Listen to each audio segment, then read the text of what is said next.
No, on the ground. Stay on the ground. On the ground. On the ground. For several hours, this 73-year-old woman with dementia was held by Loveland police. Over $14 worth of things she didn't pay for. I'm not doing anything. Right now you're resisting, which is not going to fly with me. The video is painful to watch, and tonight, nearly a year later, Loveland police finally doing something about it. I'm going home. I'm going home.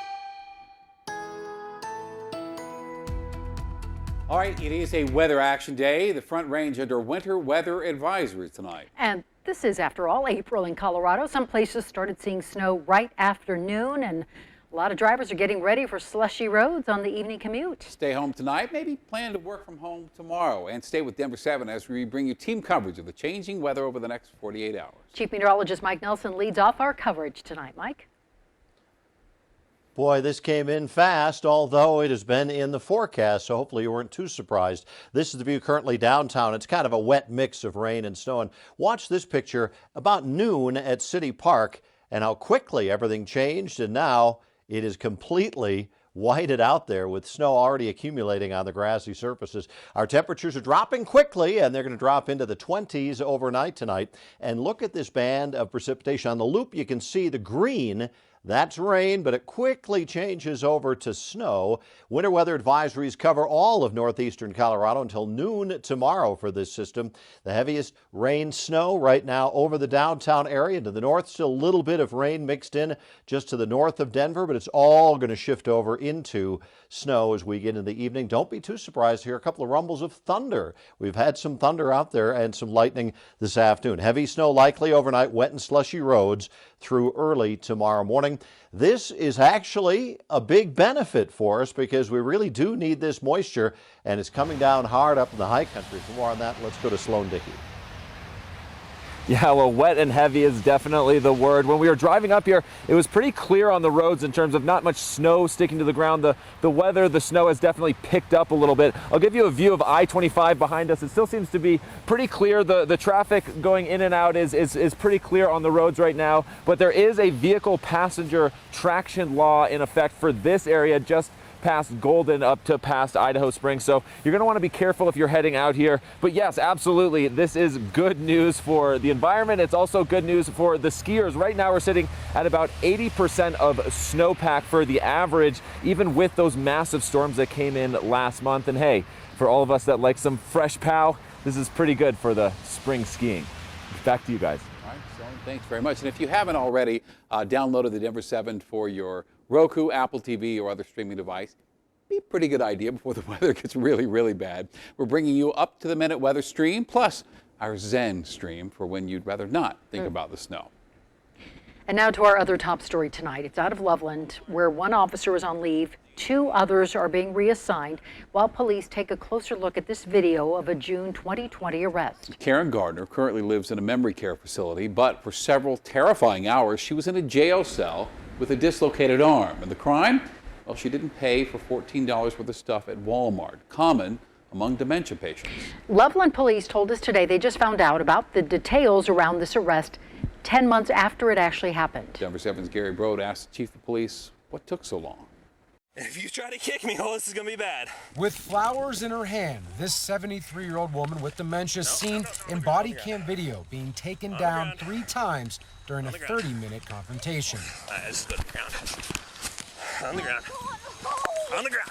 It started after Karen Gardner was accused of stealing $13.88 worth of items at a nearby Walmart. She was stopped a short time later. Let's stop. Come on. Come on. Loveland Police Chief Robert Tyser now responding to the video a day after it was released to the public. Once that information came to us yesterday afternoon, we have gotten on this case very aggressively, very rapidly. A federal civil lawsuit was filed against 3 responding officers. The suit claims Gardner suffered a dislocated shoulder and broken arm during her arrest on June 26, 2020. Can you take them off? This evening, we're seeing more video of Gardner in custody, handcuffed to a bench, pleading with an officer inside her cell They hurt my shoulders. to take the cuffs off.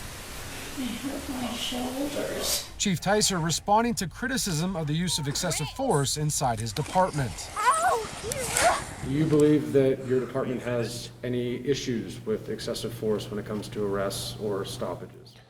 Our police department makes between 3,000 and 4,000 arrests per year. So if you look at how often that occurs, it does not. These complaints do not occur very often. When they do, though, they are taken very seriously. Chief Tyser says he's unaware of any excessive force complaints the arresting officer has, and that he's only been with Loveland Police Department for a year. Tyser says because of the federal suit, the investigation will be thorough, but could take a while. I'm going home. Leave no stone unturned. It's very important to do that. Public trust and law enforcement have to go together. Anytime that fractures, that is a situation that is disappointing. In Loveland, Gary Brode, Denver7. And we've been bringing you 360 coverage of the debate around policing since the Michael Brown shooting in Ferguson, Missouri 7 years ago. But the Karen Garner case in Loveland is much different from others we've discussed in the past. So set aside Gardner's age and size and gender, her illness, dementia, can be really difficult to spot if you don't know the signs. They include memory loss and difficulty communicating with people. Most police officers aren't equipped to handle it. Here is Denver7's Lance Hernandez. I'm going home. No, you're not. I think what is disturbing in the video is you see the officer kind of immediately treat her like enemy number one. CU law professor Aya Gruber says this video shows an utter lack of compassion and human feeling. She thinks police overreacted and used too much force on an 80-pound woman with dementia. But national use of force expert Ed Obayashi says the officers acted the way they were trained. She did not want to stop. The officer merely, as in countless times in these incidents, reached out to grab her. She pulled away. He says there was no indication Karen Garner suffered from mental illness. I asked if officers need more training on how to deal with people experiencing dementia or any other not readily apparent mental health issue. He says training is preferred, but there are limitations. There are trained medical professionals that go through years of dedicated training. You can't expect an officer to be put through the same level of intense discipline. That is not their primary role. What about excessive force? I think the force they used was absolutely excessive to the nature of the charges, the nature of the suspect, the unarmed suspect. And then, when you put on top of it kind of this very dismissive and demeaning attitude. Garner apparently suffered a broken arm, dislocated shoulder, and sprained wrist. Does that indicate that there was excessive force used? An otherwise reasonable use of force can inadvertently result in an injury that was not intended. Obayashi says the angle of limbs, frailty, and pre-existing conditions come into play. Regardless of the outcome of situations like this, there is no question police are under a microscope like never before. Lance Hernandez, Denver7. And this arrest is also raising questions about whether it's worth it to call police over a low-dollar shoplifting crime. According to the New York Times, Walmart changed its policy 15 years ago and does not prosecute any first-time shoplifters taking less than $25 worth of stuff. Now, we reached out to the company to find out why police were called in this case. No response yet.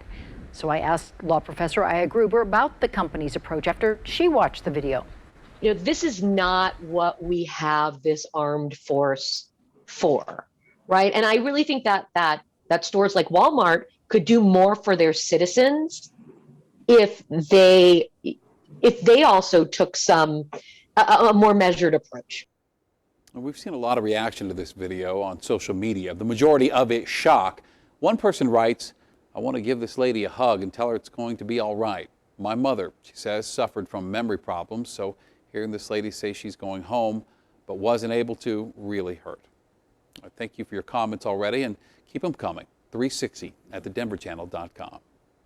Johnson & Johnson's coronavirus vaccine will not be given for at least a week in the U.S. as the CDC looks into those 6 cases of a rare blood clot reported among the nearly 7 million doses of the vaccine given. And so far, there's no firm link between the vaccine and the clots, but none of the women had any known clotting disorder before the shots. All reported these symptoms within 2 weeks of getting the vaccine. And Pfizer's CEO said today it is likely everyone will need a third dose of the vaccine. 12 months after the second dose for it to remain effective. He also said we may need to get a yearly booster. And as it stands right now, 40% of the state has received at least one dose of the vaccine. That's more than 1.3 million Coloradans who are fully vaccinated. So heavy wet snow tonight. Coming up, I'll let you know when the sunshine returns. Plus, restaurant owners tell us the new COVID rules don't go far enough to boost their business. It's a start. I wish it was more, but I'm happy. And a Colorado representative faces calls to resign after claiming the 3/5 compromise wasn't about race. We had this conversation on one side. Let's talk about it on the other. Is this really racist to be talking about what the 3/5 compromise was?